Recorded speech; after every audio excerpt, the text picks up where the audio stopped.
sur le balado Territoire en mouvement. Aujourd'hui, pour l'épisode, on a la chance de recevoir Nathalie Villeneuve, qui est enseignante au CAE, le service aux entreprises du Pays des Bleuets. Elle vient nous parler de repreneuriat et de l'expérience que c'est que d'être repreneur ou cédant. Donc, je vous laisse sur l'épisode. Bonne écoute!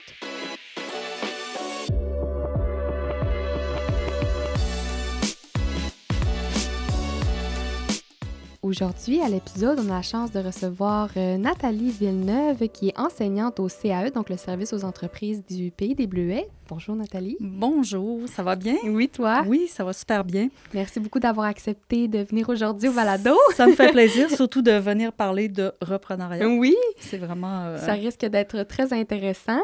Donc, oui. Ben là, je te laisserai te présenter qu'est-ce que c'est exactement le CAE puis qu'est-ce que ça fait. Le SAE. Oui. Pas l'inversé, le SAE, Service aux entreprises du Pays des Bleuets. C'est une entité qui est vraiment reliée au centre de service scolaire. Nous, on fait de la formation, pas juste des formations ministérielles comme on voit les DEP, les ASP, mais aussi de la formation sur mesure.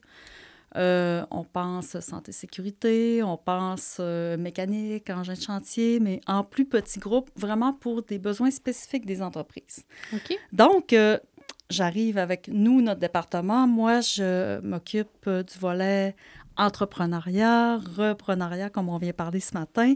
Donc, on a le volet enseignement ou accompagnement ou coaching des entrepreneurs qui décident de se lancer en affaires, en entreprise ou bien en relève entrepreneuriale. OK, c'est très cool en parlant des formations adaptées.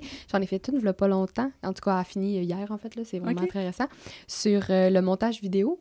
Puis c'était vraiment cool, pour vrai, là. J'ai adoré le formule full facile avec Teams. C'était facile à insérer dans mon horaire. Ça a été full pertinent, séparé en blocs. Moi, j'ai adoré ça, là. Service Québec nous accompagne. Ouais, c'est ça, il y a un programme, là. Dans ces formations-là, subventionné par Service Québec. Puis pour les participants, comme toi, ça revient à 5 $ de l'heure. Là, ça m'a pas coûté ça parce qu'on est une organisation, on ne rentrait pas dedans. Mais oui, pour une pour les entreprise, participants, les entrepreneurs, c'est vraiment génial. C'est bien pour vrai, là. Puis c'était une très belle formation. Fait qu'en tout cas, parenthèse. Fin de la parenthèse, oui, c'est la parenthèse publicitaire. C'était très cool pour vrai. J'ai adoré mon expérience. Ouais. Donc là, aujourd'hui, on vient parler du repreneuriat. Il y a un outil qui est sorti la semaine passée, si je ne me trompe pas, officiellement, que vous avez créé. Donc, parle-moi de ça, le repreneuriat, qu'est-ce que c'est? Qui est porteur de ce projet-là? L'outil n'est pas encore lancé officiellement, mais on commence à le déployer tranquillement. Pour mettre en place cet outil-là, on a comme initié ce projet-là avec nous, le Service aux entreprises, puis la MRC Maria-Chapdelaine et la SADC d'ici également. Donc, nous trois ensemble, nos premières discussions, on se disait, le repreneuriat, on commence à en entendre parler. Il y a des statistiques qui disent que les entrepreneurs existants n'ont pas de relève, sont âgés de plus de 55 ans, sont pas prêts. On veut savoir qu'est-ce qui se passe dans notre milieu, puis on veut être prêt à les accompagner, pas les accompagner, mais plutôt les guider vers les bonnes ressources, utiliser les bonnes stratégies, les aider à trouver leur financement. Puis pour ça, on a développé le parcours du cédant et de la relève. Okay. Parce que... Puis là, mettons parce que là, moi, tu me dis ça, cédant, relève. Qu'est-ce que c'est la différence entre les deux? Tu sais, le repreneuriat, à la base, qu'est-ce que c'est pour monsieur, madame, tout le monde qui aimerait soit ça se bâtir, se lancer en affaires ou qui est déjà en affaires? Qu'est-ce que c'est le repreneuriat à la base? Je te dirais que le repreneuriat, c'est de l'entrepreneuriat, mais à partir d'une entreprise qui est souvent existante. Okay. Ça veut dire que, par exemple, toi, ça te tente d'acheter une entreprise, tu vas cogner à la porte de l'entreprise, tu dis, moi, je suis venue vous acheter. Fait que ça va être vraiment une relève de type externe. Tu arrives d'un peu nulle part, puis tu dis, moi, j'aimerais ça acheter l'entreprise. On peut voir aussi dans l'agriculture, un peu dans la foresterie, des relèves familiales. Que c'est les enfants, la famille proche qui rachètent l'entreprise. On va dire que c'est de la relève interne. Il peut y avoir aussi de la relève mixte, des employés existants qui sont dans l'entreprise qui veulent acheter l'entreprise de leur patron ou que le patron, le cédant, va dire « moi, je commence à penser à prendre ma retraite. Y a-t-il des employés qui sont prêts à peut-être s'investir? À peut-être s'investir progressivement en prenant de l'actionnariat dans l'entreprise. » Ce type de relève-là, il y en a beaucoup, mais nous, au comité, c'est pas eux qu'on cible, parce que c'est un processus qui est à longue échelle. OK. Puis qui sont souvent très bien accompagnés là, par c'est ça, les vu qu'il y a comptables. comme un processus. Là. C'est en plein ça. C'est vraiment très intéressant. Donc là, le cédant, ça serait vraiment la personne qui possède déjà l'entreprise. C'est en plein ça. Puis la relève, c'est la personne qui voudrait acheter autant des parts que l'entreprise dans sa globalité. Ça peut être n'importe qui. Ça pourrait même être quelqu'un vraiment de l'externe qui arrive de Montréal, comme moi j'ai vécu. Un investissement externe hors région. Exactement. C'est très intéressant. On parlait tout à l'heure que l'outil n'est pas lancé. Puis là, qu'est-ce que c'est l'outil? Là, tu dis qu'il n'est pas totalement lancé. Donc... On commence à le déployer tranquillement parce qu'on va vraiment faire un événement cet automne pour le lancer. OK, cool. On va le présenter aux banquiers, on va le présenter dans les firmes comptables, tout ça, pour qu'eux puissent s'en servir pour expliquer aux gens, bon, bien, ça va être quoi votre parcours quand vous allez commencer là, le processus, là? Bien, qu'est-ce que vous allez vivre comme étape? Qu'est-ce que vous allez rencontrer comme défi? Fait que le parcours est fait en deux volets. Deux branches. Bien, la première étape, c'est vraiment en parallèle. Là. On a le parcours du cédant, le parcours du releveur, dans le fond. Fait que la première étape pourrait dire, bon, ben le cédant, lui, il faut qu'il prépare son entreprise à être vendue. Il faut qu'il aille faire ses devoirs, aller faire évaluer son entreprise. Il faut qu'il se prépare. Bon, ben à quel montant je pourrais peut-être vendre, etc., etc. Le cédant pourrait aussi se chercher une relève, comme je disais tantôt, un petit peu dans ses employés, mais c'est souvent des gens de l'externe qui arrivent ou des gens qui se manifestent. Parallèlement à ça, la relève, lui, à la même étape, ben, lui, il cherche une entreprise. Il va aller chercher son type d'entreprise, le créneau qui l'intéresse. Fait que souvent, ça va être la SADC, la MRC, qui peuvent référer des gens. Ah, ben moi, j'ai peut-être un client qui serait à vendre dans quelque temps, les bureaux de comptables. OK, parce que si quelqu'un, tu sais, par exemple, on me reprend l'exemple, moi, demain matin, j'aimerais acheter une entreprise, mais tu sais, j'ai pas de contact, j'ai pas d'idée non plus de dans quel secteur ou quelle entreprise, ben je pourrais venir voir soit la MRC, la SADC ou le SAE, puis dire... Pas le SAE. OK, pas le SAE. Nous, on MRC, est vraiment pas là uniquement. pour ça. La MRC et la SADC vont surtout référer, ah, ben peut-être tel bureau de comptable. Tu sais, il n'y a pas, c'est dommage, mais ça n'existe pas. Ici, dans la région, un bottin des entreprises à vendre. Ouais, non, c'est ça. Il y a le CETEC qui existe, mais qui n'a pas beaucoup d'entreprises, je pense, du Lac-Saint-Jean ou de la région dans leur bottin. Mais c'est ça. C'est finalement un grand réseau de contacts de bouche à oreille. C'est plus, du bouche à oreille. Oui, moi, mettons un comptable d'entreprise. J'ai entendu parler j'ai parlé à un comptable qui connaît... OK. Fait que pour trouver une entreprise à vendre, c'est souvent du bouche à oreille. Puis vice-versa aussi, j'imagine, là, un cédant qui veut vendre son entreprise, ben, de trouver un investisseur des fois pour que ça se sache. C'est l'inverse aussi. Effectivement. Quand on a lancé le comité, on a fait un sondage. Puis, il y a une entreprise, je me souviens que ça avait popé dans les résultats. Moi, je vais fermer l'entreprise. Je ne veux pas me chercher de relève, je ne veux pas me chercher... OK, pourquoi? On n'a pas été jusque-là. Pourquoi, mais on a fait... C'était juste comme, je la ferme, je ne veux pas d'entreprise, elle se finit avec moi. Elle va finir avec moi. Ben, c'est une mentalité, c'est correct, là, mais c'était un créneau particulier, par exemple. Okay. Mais on a fait... Ben, voyons, c'est-tu parce qu'il n'y a pas assez de... Il y a de la méconnaissance sur les processus de transfert. Là, pourquoi? Y a-t-il un besoin? Y a-t-il un besoin? C'est ça. Fait que c'est des choses comme ça qui nous ont fait travailler sur le projet. Puis le rôle du comité, parce que là, il y a quelqu'un de la MRC, il y a quelqu'un de la SADC, quelqu'un du CAE. Le rôle du comité dans toute cette belle sphère qui gravite, c'est quoi? Je te dirais, là, le rôle premier, ça va être de faire rayonner le reprenariat. Okay. Parce qu'à chaque organisme a son propre rôle, comme la SADC, la MRC font du financement. Nous, on fait de la formation. Donc, on se complète bien pour se parler. Si, par exemple, la SADC a une entreprise qui est en train de faire de la relève, peut-être qu'elle va nous la référer pour avoir de la formation.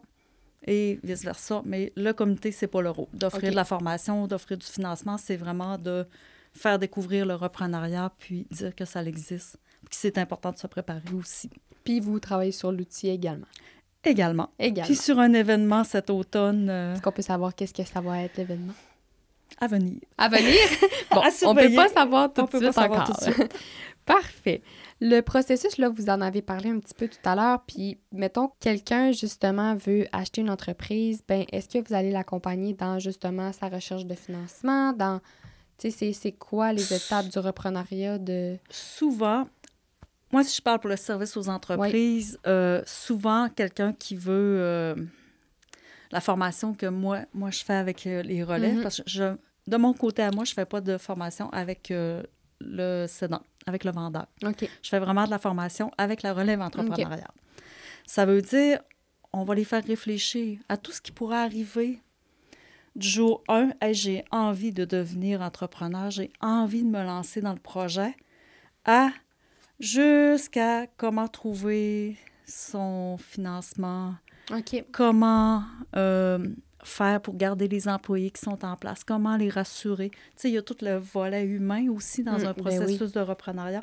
On pense souvent au financement, mais moi, je dirais que c'est une petite partie parce qu'un coup que le financement est bouclé, tu sais, tout le reste, le marché va tout changer. Là, on le voit là, dans les nouvelles, là, on vit des hauts et des bas du marché, de l'économie. Oui. Tu sais, quand on veut acheter une entreprise, on a souvent des étoiles dans les yeux, puis dire « Ah, c'est beau, c'est beau, c'est beau ». Mais il faut aussi voir le côté plus terre à terre. Puis moi, le côté formation, c'est un petit peu ça que j'essaie de leur faire voir. Si on achète un magasin de sport, par exemple, puis il vient s'établir un Décathlon dans 2 ans à côté de chez nous, ici, ça me surprendrait. C'est pour ça que mon exemple est un peu extrême. Il vient s'établir un magasin de sport, puis on n'y a pas pensé. On vient de trouver un concurrent sur notre marché. Qu'est-ce qu'on fait dans ce temps-là? Ça fait 2 ans qu'on est devenu propriétaire. Fait que moi, mon rôle dans tout ça, c'est d'essayer de les accompagner, de leur faire réfléchir. Quand est-ce que le propriétaire actuel s'en va? Qu'est-ce qu'il va faire? Il va-tu donner de la formation? Il va-tu rester en soutien? Il va-tu foutre le camp? Fait que c'est d'un peu de vous façonner les entrepreneurs afin qu'ils soient le plus adaptés possible. Effectivement. Puis assurer la pérennité des projets. Parce que oui, la MRC va accompagner, aider le financement, va leur donner des outils, la SADC aussi. Puis nous, on complète à dire, on est mieux outillés pour faire vivre notre entreprise dans le temps, là, à long terme. Le côté plus formation. Oui. C'est très intéressant. J'ai entendu dire par les branches que vous l'avez vous-même vécu. En tant que cédant, oui. Ben oui. Fait que c'est comment que ça s'est passé? Quelle entreprise? Moi, si je suis devenue formatrice au service aux entreprises, c'est bien parce que j'ai vendu mon entreprise en 2022.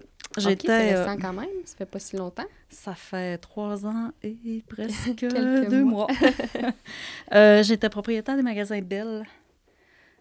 Il y a beaucoup de gens qui me connaissent, là. Fait que Bell, Dolbeau, Saint-Félicien, Robertval, Labbé, Sept-Îles, Bécomo, etc. J'en avais quand même un bon paquet. Fait qu'à un moment donné, le téléphone a sonné. C'était une entreprise de Montréal qui avait déjà beaucoup de magasins. On était intéressés à racheter des magasins. Nous, c'est des franchises. Oui. Fait que c'est un processus de franchise, mais c'est le même. Que ce soit franchise ou McDo, Tim Hortons ou peu importe, c'est le même processus. Ça m'intéresse quand même, vu qu'on parle des franchises, puis c'est quelque chose qui m'a toujours intriguée, mais que j'ai jamais vraiment eu l'information, puis je suis sûre que je suis pas la seule à être intriguée par ça. Yes. Quand on est franchisé, donc bannière, comme vous venez d'expliquer, c'est quoi la différence entre acheter une entreprise franchisée ou une entreprise qui n'est pas franchisée? Pour moi, là, je te dirais, une entreprise... Moi, j'avais une entreprise XYZ. J'ai toujours mon entreprise XYZ qui était propriétaire de la franchise. OK, je comprends. Okay. Fait que moi, quand j'ai vendu mon entreprise, j'ai vendu les actifs. Là, j'en ai d'autres notions. Oui. Il y a des actifs, c'est les biens de l'entreprise, puis les actions, c'est l'entreprise. Okay. Si je vous vulgarise ça très, très simple. Là. Fait que quand tu vends les actifs de ton entreprise, eux, ils prennent tout ce qu'il y a dans ton entreprise, les biens, l'inventaire, le personnel, les meubles, la franchise, puis ils partent avec ça. Okay. Moi, je garde l'entreprise. OK? Qui a acheté au départ la franchise? Ça dépend de la situation. Mettons Mettons qu'on vulgarise, cette franchise-là, il y a une valeur. OK. Tout dépendant des franchises, tout dépendant des ententes qu'on a. Là, comme moi, c'était Bell. Fait que Bell doit autoriser le transfert à ce propriétaire-là. Puis je dirais que c'est la seule grosse différence. OK. Parce que sinon, si moi, je voudrais acheter une bannière Tim Hortons, par exemple, de quelqu'un qui a un Tim Hortons, ben j'aurais le processus de Tim Hortons pour dire est-ce que je me qualifie pour avoir une bannière. OK, je comprends. Mais sinon, le reste, c'est pareil. C'est pareil, OK. C'est les mêmes analyses, c'est les mêmes préparations. Puis moi, je vous dirais, ce que j'ai trouvé le plus difficile, c'est de l'annoncer à mes employés. Ah, ça, c'est sûr. C'est mortel. Ah, ça, c'est sûr. Tu bâtis, tu les côtoies tous les jours, tu deviens une famille. J'avais même des employés depuis pratiquement le début. Moi, ça faisait 22 ans. Fait que c'était... Vous avez eu les Belles quand même plusieurs années? Oui. Oh, ça a grandi tranquillement. Puis, c'est cool. Puis là, ben, vous ne possédez plus aucun Belle aujourd'hui. Non, c'est terminé. Non, c'est terminé. C'est quoi qui a été le plus facile et le plus difficile dans le processus? Le plus difficile, ben, je pense qu'on vient de le dire, les employés. Oui. L'annoncer aux employés. Le plus... moi, c'est une transaction après COVID, là, ou pratiquement à la fin du COVID. Là, je pense que, pour moi, la décision de vendre, de dire oui, quand le téléphone a sonné, ça a été l'effet COVID. Parce que j'aurais peut-être fait encore quelques années. Là. C'était quand même un travail passionnant. Ça a dû être difficile, le COVID, pour cette période-là, comme pour beaucoup d'entreprises d'ailleurs. Là. Pas nécessairement financièrement, mais moralement, parce que, tu sais, la téléphonie, c'est un service essentiel en quelque part. Là, fait que c'était plus... c'est ça. Oui, parce que les Belles ont continué d'opérer quand même pendant la COVID. Là. Pendant on a vécu une pandémie, c'est-tu bizarre? On dirait qu'on en parle, puis on n'en parle plus en même temps. On dirait que c'est très loin derrière nous, puis c'est très correct. Étrange. Fait que, OK. Fait que là, ben, vous, c'est quelqu'un vraiment qui vous a approché puis qui a dit, bon, ben... C'est ça, parce que Bell, il y a des propriétaires vraiment indépendants qui ont un magasin. Il y a Bell, il y a des propriétaires qui ont 10 magasins. Il y en a qui ont 15 magasins. Puis moi, le regroupement qui m'ont acheté, ben ils ont plusieurs magasins. Fait que... Ils voulaient agrandir. Ils voulaient agrandir leur territoire. Ah! C'est intéressant. C'est très cool. On a parlé un peu de votre propre expérience, puis du reprenariat en général. Puis là, vous avez plein de belles feuilles de notes. Fait que, est-ce qu'il y a quelque chose que... Parce que là, j'ai posé des questions générales, mais on est allé un peu partout. Y a-t-il quelque chose que vous aimeriez dire? La préparation. Je pense que une des choses importantes là, dans le reprenariat, là, autant pour le cédant, d'y penser 10 ans à l'avance, 5 ans à l'avance. Moi, ça m'est tombé dessus 6 mois à l'avance. J'ai eu le téléphone, ça a pris 6 mois. C'était réglé de A à Z, mais un processus de relève entrepreneuriale, c'est rarement fait en 6 mois. Des fois, ça prend 1 an. Des fois, ça prend 2 ans. Des fois, ça prend 10 ans. Puis, être préparé, être bien préparé, autant pour le cédant, commencer à y penser, parce que, veux pas, c'est des émotions. Pas juste les sous, là. Il y a des émotions aussi. Souvent juste aux sous, mais... Oui, il y a les émotions de dire on change de vie. Moi, j'ai été chanceuse. Là, j'ai même pas pris une pause d'1 mois. Là, j'ai recommencé à travailler au service aux entreprises. C'est de dire qu'est-ce qu'on va faire après. Est-ce qu'on ne veut pas s'incruster dans l'entreprise non plus quand on a tourné la page, quand on a pris la décision de vraiment quitter. Puis autant pour la relève, est-ce qu'on est fait pour l'entrepreneuriat? Est-ce que notre famille va nous accompagner? Est-ce qu'on va être bien entouré? Est-ce qu'on va être bien entouré? C'est vraiment important tout ça. Puis il y a des manières de faire dans une entreprise qui sont établies depuis plusieurs années. Quand on reprend une entreprise, on a notre vision, on a nos idées. Oui, c'est ça. On arrive avec notre brique puis notre fanal, là, on pourrait dire. Là, je vais faire ça comme ça maintenant. Ça peut pas tout être fait. Ça peut pas être fait comme ça nécessairement. Fait que je te dirais, quand on parle de relève entrepreneuriale, on parle pas beaucoup de ça. Les gens, ils pensent pas souvent à ça. On arrive dans l'entreprise, on arrive face à 1 employé, 2 employés, 10 employés. Bon, ben là, aujourd'hui, c'est comme ça, là. Pas avoir peur de mettre des mots sur ce qu'il y a à faire. C'est ça. C'est important, là. Oui, c'est vraiment important. Ah non, parce que c'est ça. Pour l'avoir vécu, là, c'est important, là. Puis déterminer le rôle du cédant quand est-ce qu'il va quitter officiellement, que son mandat est fini. Est-ce qu'il reste comme employé? Est-ce qu'il reste c'est ça, que ça comme soit établi, là. Est-ce qu'il reste comme mentor? Puis c'est quoi la période? Combien de temps? Est-ce qu'il y a des employés clés qui risquent d'être fâchés aussi de dire, ben moi, je pensais embarquer dans le plan de relève de l'entreprise. Fait que, là, je fais du coq à l'âne, là, mais de dire aussi, avant de vendre à l'externe, est-ce qu'il y a des employés qui pourraient être intéressés? Ben oui, c'est sûr, j'imagine. De poser la question. Je pense aussi qu'il y a beaucoup, on en a parlé tantôt, beaucoup de notions d'argent là-dedans. Mais tu sais, l'argent n'est pas toujours juste ça qu'il faut penser quand on veut acheter ou céder une entreprise. Puis, tu sais, des fois, je pense qu'il y a peut-être des choix qui doivent être faits de, tu sais, j'imagine qu'il y a des décisions, des fois, pas objectives qui doivent être prises puis qui doivent pénaliser ce genre de processus-là. Effectivement, sûrement. Ça doit se voir, sûrement. Là. Oui, s'il y a des propriétaires qui n'aiment pas un tel ou un tel... c'est sûr que ça doit se faire ressentir, puis ils veulent bypasser. Tu sais, c'est délicat quand même comme processus quand on y pense. Là, on pense aux grandes étapes comme ça, mais... Puis à quel moment qu'on l'annonce à nos employés aussi? Ça aussi. Tu sais, c'est quoi? C'est-tu 2 semaines avant? C'est-tu un mois avant? C'est-tu... Ah, tout de suite, là, j'ai décidé de vendre, j'ai un acheteur, je leur dis. Là, on risque de se retrouver 6 mois sans employés s'ils ne sont pas contents. Oui, c'est délicat. C'est quoi le temps? Puis c'est vraiment délicat. Cette partie-là, moi, je trouve que c'est important d'en discuter. D'être bien accompagné. D'être bien accompagné, puis de ne pas peur de mettre des mots, puis d'en parler avec le cédant, le releveur, d'en parler ensemble, puis de dire, bon, ben comment qu'on va le vivre? Parce que oui, la transaction financière est très, très, très bien accompagnée. Les processus de financement, il y a les avocats, il y a les comptables, il y a les notaires. Tout ça est très, très bien structuré. Le plan de relève, qu'est-ce qu'on va faire dans 2 ans? Est-ce qu'il faut changer d'équipement? Est-ce qu'il faut acheter une bâtisse neuve? C'est fait, cette partie-là. Mais le volet humain, là... Oui, le côté rationnel est plus facile à planifier que le volet humain. Le volet humain est important aussi. Ah oui, puis je pense que ça doit être le plus touché des deux, là. Je te dirais que c'est une grande partie de la relève ou de l'entrepreneuriat qu'il ne faut pas laisser de côté. Ah, c'est sûr. En finissant, oui, les avantages et les inconvénients de la relève entrepreneuriale. J'adore. Parce que, vous savez, on peut toujours choisir de se lancer en affaires. Il y a un secteur d'activité qui nous intéresse. Moi, je veux vendre des vêtements. Bien, je n'irai pas acheter une boutique, mais me lancer en affaires. Bien, d'aller voir les entreprises existantes, il y a quand même certains avantages. Donc, on a déjà une clientèle de préétablie. Bien oui, c'est vrai. C'est une des premières avantages. On n'aura pas à attendre des mois avant de faire des profits. On a déjà des revenus. On ferme la porte le dimanche soir, le lundi matin, on est les nouveaux propriétaires. On a déjà des clients. On a déjà une clientèle de préétablie. On a déjà une équipe en place qui ne fait pas toujours notre affaire, mais elle est là. Oui, elle est là. Elle est là. Puis, on peut voir des chiffres pour le financement, la rentabilité de l'entreprise est déjà prouvée.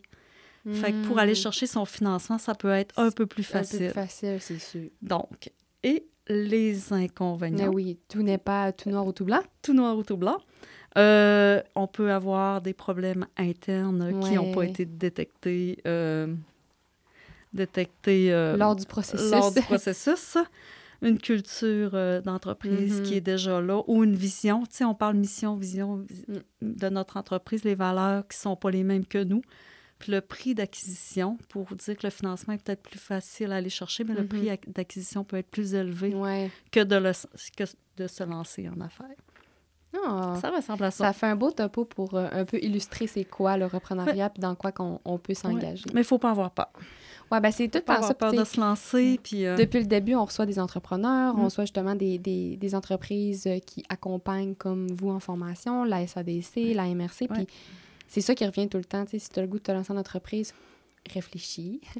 Tu vas trouver les bons outils, les bons accompagnateurs, mais lance-toi, ça vaut la peine. Oui, puis c'est pas nécessairement « Ah, ben moi, j'ai pas le profil entrepreneurial. » Un peu tout le monde a le profil entrepreneurial. Selon le secteur d'activité qui nous plaît. C'est fou, hein? C'est vrai. Si, par exemple, quelqu'un nous écoute en ce moment puis qui aimerait ça se lancer en affaires en achetant une entreprise ou un cédant qui aimerait ça vendre son entreprise, est-ce qu'il y a un conseil, outre de se lancer, que vous donneriez?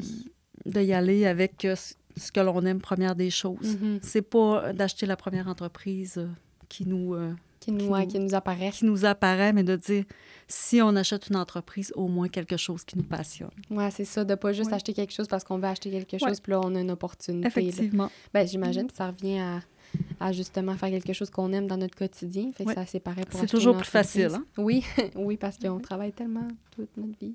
Oui, c'est long. Fait qu'est-ce qu'il y a autre chose que vous aimeriez dire? Je pense que non, mais suivez les médias sociaux de la MRC, de la SADC, du service aux entreprises. Pour l'événement de cet automne. Le fameux événement de cet automne. Bien, parfait. Bien, merci beaucoup d'être venu pour nous parler du reprenariat. C'était très intéressant. Bien, merci. Vous pouvez retrouver l'épisode d'aujourd'hui et tous les épisodes à venir sur Balado Québec, iTunes Podcast, YouTube Podcast et Spotify. Je vous invite également à aller suivre la page Facebook de la SADC Maria-Chapdelaine et notre page de site web, l'onglet Balado Territoire en mouvement, pour rester à l'affût des prochaines sorties d'épisodes. Donc, Territoire en mouvement, c'est le lieu de discussion économique de notre milieu. On se revoit dans 2 semaines. À bientôt!